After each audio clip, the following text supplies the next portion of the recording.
So the last question of solved example from first exercise is example 16. Example 16 और इस question को पूछा है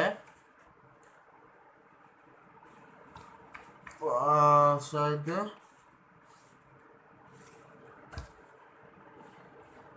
आमना, रुशदा, शिवम एंड पुनीत।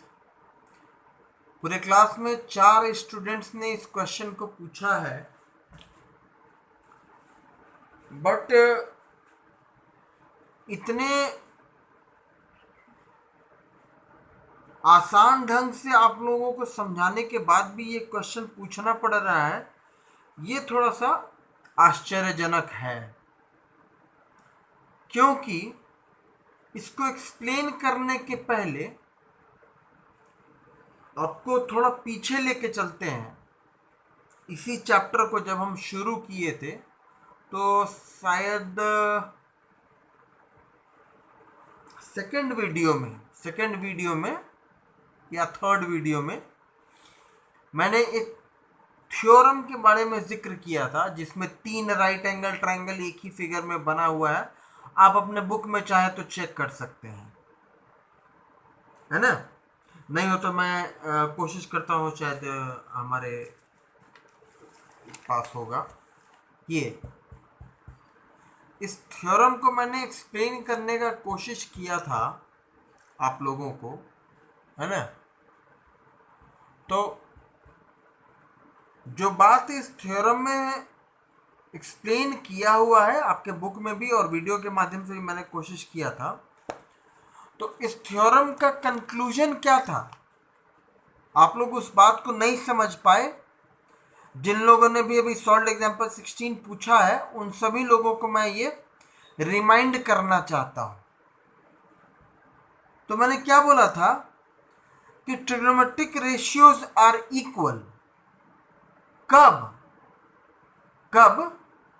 जब उनका एक एंगल कॉमन हो या इक्वल हो और सारे के सारे ट्रायंगल्स राइट एंगल ट्रायंगल होने चाहिए।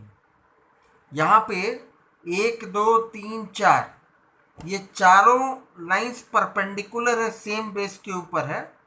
तो 1 2 3 4 ये first right angle triangle, second right angle triangle, ये थर्ड राइट एंगल ट्रायंगल, ये चौथा राइट एंगल ट्रायंगल।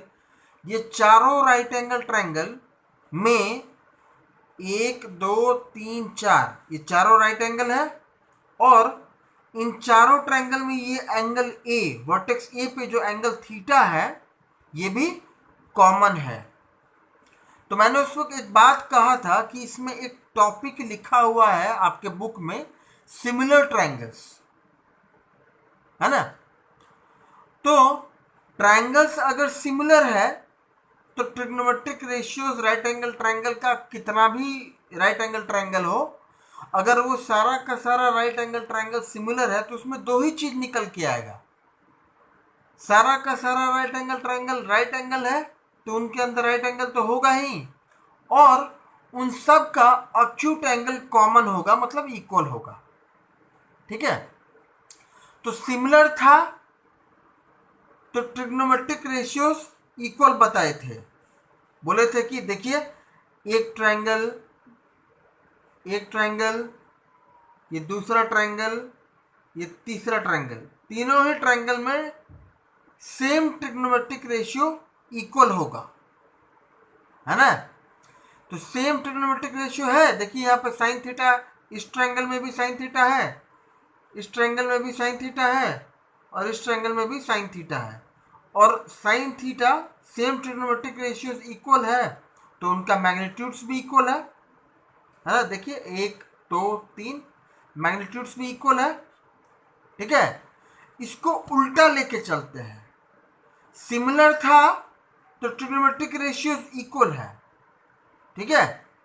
अगर उल्टा करेंगे,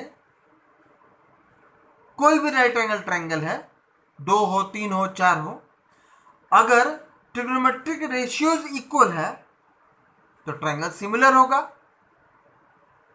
ध्यान से सुनिए, ट्रायंगल्स एक दो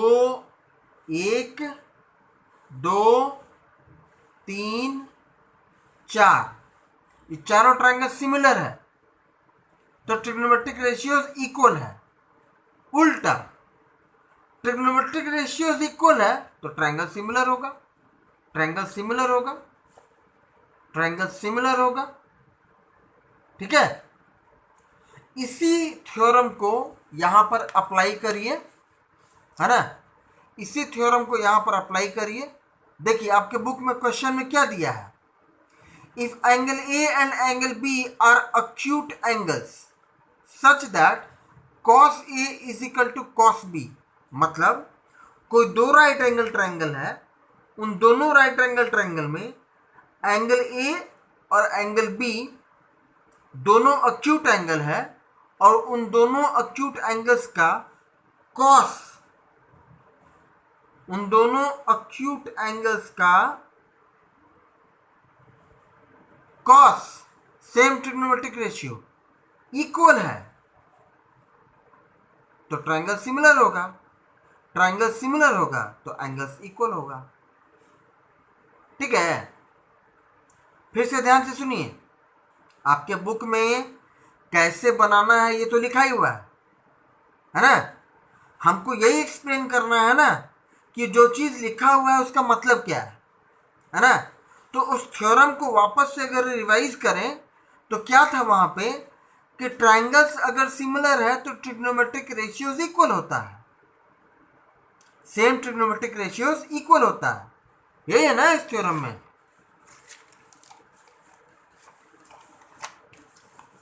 इस थ्योरम में क्या है, ये triangle P A Q A P Q A C B A R S, ये तीनों ट्रायंगल सिमिलर है। आपके बुक में लिखा हुआ है, प्रूफ चेक करके देख लीजिएगा। तो ट्रायंगल्स अगर सिमिलर है तो same trigonometric ratio sine theta equal है, यही ना उसका उस थ्योरम का कंक्लूजन था। अभी हम थोड़ी देर में बता रहे हैं कि सिमिलर ट्रायंगल्स क्या होता है, वो भी हम एक्सप्लेन कर देंगे आपको, है ना। अभी कंक्लूजन ये समझिए कि ट्रायंगल सिमिलर है तो सेम ट्रिग्नोमेट्रिक रेशियोज इक्वल होगा। ठीक है, इसका उल्टा चलते हैं कि अगर सेम ट्रिग्नोमेट्रिक रेशियोज इक्वल है तो ट्रायंगल सिमिलर होगा। ठीक है, तो यहां पर चेक करिए कि cos A और cos B एंगल्स अलग अलग है लेकिन ट्रिग्नोमेट्रिक रेशियोज तो सेम है ना। यहां पर भी cos है और यहां पर भी, इक्वेशन के लेफ्ट हैंड साइड में भी cos है, राइट हैंड साइड में भी cos है। अगर ऐसा होता कि cos A is equal to sine B तो अलग बात था, सेम ट्रिग्नोमेट्रिक रेशियो है, वो इक्वल है ना। तो सेम ट्रिग्नोमेट्रिक रेशियोज अगर इक्वल है तो ऑब्वियसली बात है, ट्रिग्नोमेट्रिक रेशियो किस ट्रायंगल के बारे में बात किया जाता है, ट्रिग्नोमेट्री में किस ट्रायंगल का बात करते हैं, राइट एंगल ट्रायंगल का। तो ये तो अजीब सी बात है कि ये एंगल ए और एंगल बी ये दोनों किसी दो राइट एंगल ट्रायंगल का अक्यूट एंगल है ना। तो एंगल ए और एंगल बी, इन दो राइट एंगल, हम आपके लिए रफ में दो ट्रायंगल्स ड्रॉ किए हैं। मान लेते हैं ट्रायंगल पी ए क्यू और आर बी एस, इन दोनों ट्रायंगल्स का दो अक्यूट एंगल है। ठीक है, सॉरी, यहाँ पे गलती से ए लिख दिए हैं, है ना, यहाँ पे Q और यहाँ पर A, अक्यूट एंगल लिखना है। तो अक्यूट एंगल लिखने के लिए गलती से राइट एंगल ट्रायंगल पे A और B लिखा गया था, है ना।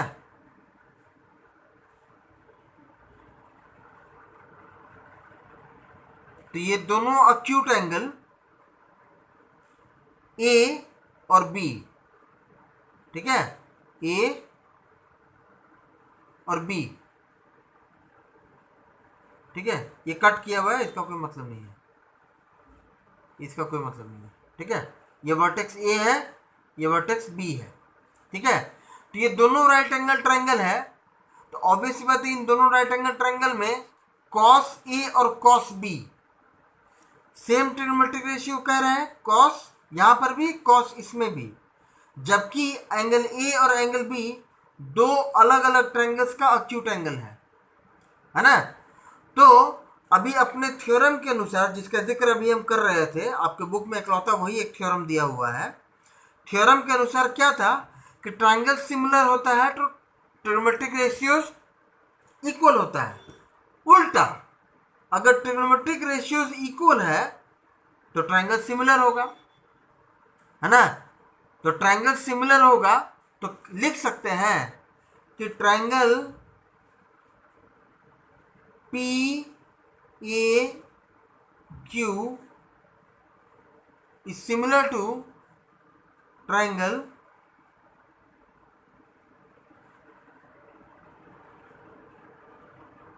Are B S. ठीक है, उसी थ्योरम का ये उल्टा एप्लीकेशन है। उस थ्योरम में ध्यान से सुनिएगा, नहीं तो कंफ्यूज हो जाइएगा। आपके बुक में सॉल्यूशन लिखा हुआ है, तो सॉल्यूशन में क्या चीज़ लिखा हुआ है उसको दोबारा लिखने का कोई मतलब नहीं है। हम आपको ये समझा रहे हैं कि उसमें क्या चीज़ ऐसा है जो आपके समझ में नहीं आ रहा है ना।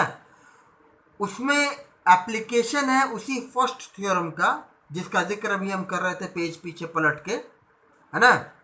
अपने बुक का भी आप हेल्प ले सकते हैं। पहला थ्योरम आपके बुक के सेकंड पेज पर, इस चैप्टर के सेकंड पेज पर वो थ्योरम एक्सप्लेन किया हुआ है, आप उस थ्योरम को दोबारा पढ़ लीजिएगा। उस थ्योरम में क्या कहा जा रहा था कि अगर कोई भी दो या दो से ज़्यादा number of right angle triangle हो, अगर उनका एंगल थीटा, जो कि अक्यूट एंगल होता है राइट एंगल ट्रायंगल का, ट्रिग्नोमेट्री में थीटा किसको कहा जाता है? अक्यूट एंगल को। तो अगर थीटा अक्यूट एंगल कॉमन है, दो या दो से ज्यादा number of right angle triangles में कॉमन है, मतलब इक्वल है, अक्यूट एंगल्स इक्वल है, तो ट्रायंगल्स सिमिलर होगा। ठीक है, और ट्रायंगल सिमिलर होने पर उन सिमिलर ट्रायंगल्स का आप कोई भी एक ट्रिग्नोमेट्रिक रेशियो निकालिएगा, कोई भी एक ट्रिग्नोमेट्रिक रेशियो, मतलब पहले ट्रायंगल में जो अगर मान लीजिए हम साइन थीटा लिए तो दूसरे में भी साइन थीटा, तीसरे में भी साइन थीटा, मतलब जितना भी number of right angle triangles है उन सभी का साइन ऑफ अक्यूट एंगल अगर लेंगे तो वो सब इक्वल होता है। यही उस थ्योरम का कंक्लूजन था, है ना। अभी फिर से हम उस डायग्राम को निकाल के आपको चेक कर दे रहे हैं। यहां पे तीन ट्रायंगल्स हैं,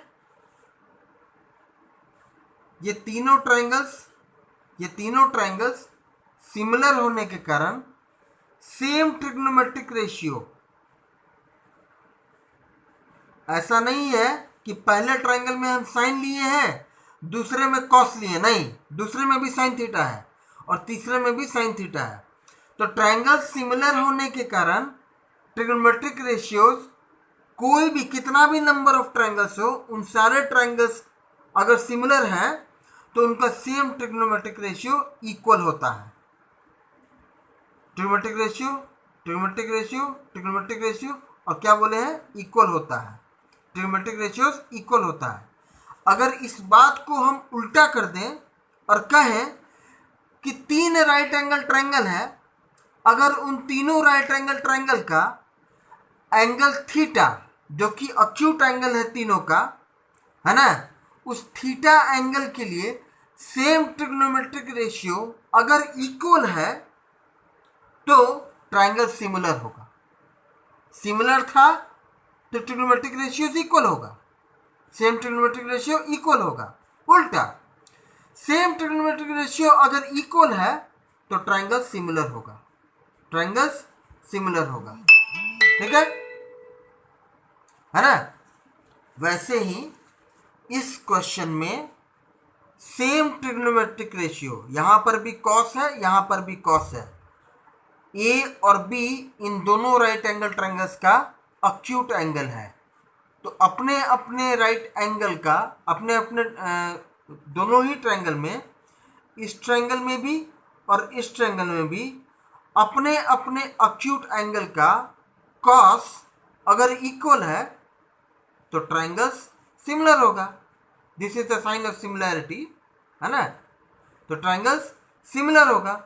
अगर ट्रायंगल सिमिलर होगा तो अब बताते हैं कि सिमिलर ट्रायंगल्स का क्या मतलब होता है। सिमिलर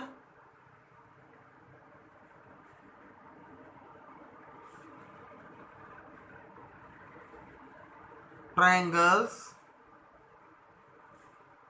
are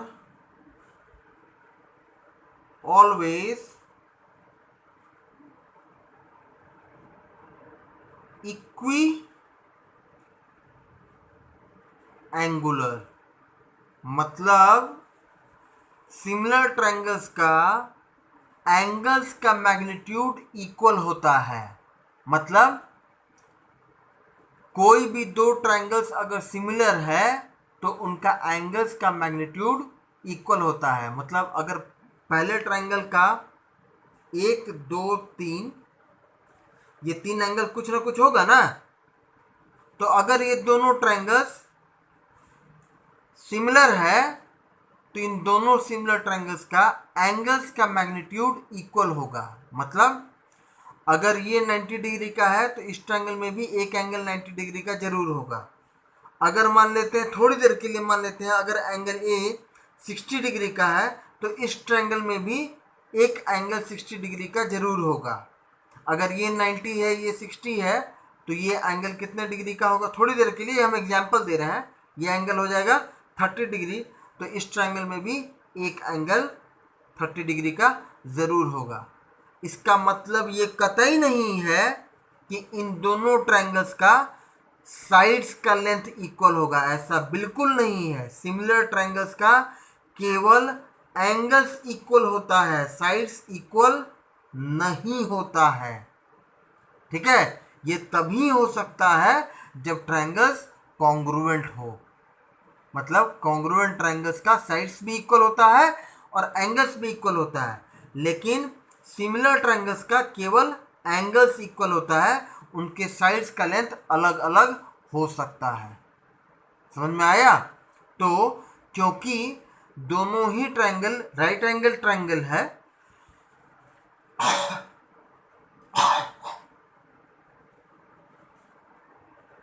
दोनों ही ट्रायंगल्स राइट एंगल ट्रायंगल हैं और दोनों ही राइट एंगल ट्रायंगल्स के लिए उनके अक्यूट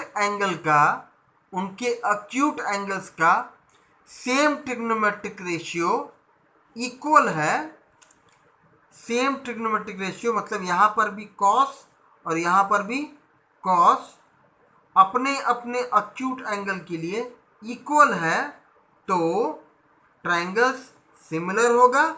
और क्योंकि ट्रायंगल सिमिलर होगा, दे आर इक्वी एंगुलर, मतलब एंगल्स भी इक्वल होगा। Therefore angle A is equal to angle B. बात क्लियर हो गया? इस वीडियो को ध्यान से सुनिएगा, डायग्राम को देखिएगा, अपने बुक में वो जो सेकंड पेज पे दिया हुआ थ्योरम है उसको पढ़िएगा। हम जो अपना वीडियो बना के भेजे थे उस थ्योरम से संबंधित उस वीडियो को देखिएगा, बातों को मिलाइएगा। कंसेप्ट बेस्ड क्वेश्चन है, कुछ नया बात नहीं है, वही बात है जो हम पीछे समझाए हैं, बस आप उस चीज़ को अप्लाई नहीं कर पा रहे हैं, यही इस क्वेश्चन का डाउट है। ध्यान से देखिएगा, वीडियो समझ में आ जाएगा। एक बार नहीं तो 2 बार 3 बार देखिएगा, समझ में आ जाएगा। ठीक है, कोई दिक्कत? अब आपका सॉल्व्ड एग्जाम्पल यहाँ पर एंड हो गया, है ना। Now your next duty is that इस सॉल्व्ड एग्जाम्पल के बाद जो पहला एक्सरसाइज है, उस पहले एक्सरसाइज का जितने भी टोटल नंबर ऑफ क्वेश्चंस हैं उनका हाफ पार्ट आज के लिए आपका होमवर्क है। हाफ पार्ट मतलब for example total number of questions अगर 40 है तो 20 इज योर टुडेज होमवर्क, बाकी का अगले दिन के लिए होमवर्क होगा। ठीक है, आपका सॉल्व्ड एग्जाम्पल ख़त्म हो गया।